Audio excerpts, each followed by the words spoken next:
يوما يعني مشهودا بإذن الله جل وعلا. لكن بالنسبة لي الناس تسألني لما جيت هناك تشيع، نعم ظهر التشيع والعياذ بالله جل وعلا في دولة الجزائر في 3 محاور. معنى في نصف دقيقة أستاذ أحمد، الجزائر تحوي طبعا الإسلام هو أعلى نسبة والحمد لله، وهي دولة إسلامية. النصرانية لها نسبة قليلة جدا، الإباضية لها نسبة قليلة جدا، الصوفية لها نسبة كبيرة جدا، التشيع لها نسبة كبيرة جدا. طب أكتر من مصر؟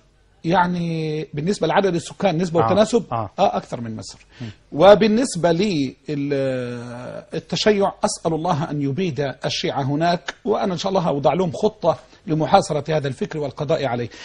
التشيع بصورة يعني سريعة جدا، عدد الشيعة هناك هم يختلفون ما بين 3000 و10000، لكني قمت بعملية إحصاء مع طلاب العلم هناك فوجدنا العدد يصل إلى 10,000 رافضي. أسأل الله أن يعني يقطع دابرهم، وأبشرك بأن الحلقات التي قمت بها أتت بثمرة عظيمة جدا، حتى أني عرفت أن أكثر من 3000 أعادوا وأقلعوا عن الفكر الشيعي وصاروا في السنة والحمد لله جل وعلا.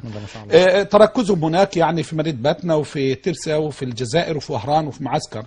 أما التواجد الطرق الصوفية هناك 3 طرق: التيجانية، الطريقة الشاذلية، الطريقة الرحمنية. والتيجانية هي الأعظم والأكثر، ومعظم الأئمة من الأوقاف على هذه الطريقة ولهم دعم عظيم جدا معروف يعني كده. أما دعم الشيعة هو من السفارة الإيرانية، ولأن مجموعة من أساتذة الجامعات المرتزقة الذين يأكلون على كل الموائد ينشرون هذا الفكر الرافضي بالمال في دولة الجزائر الحبيبة.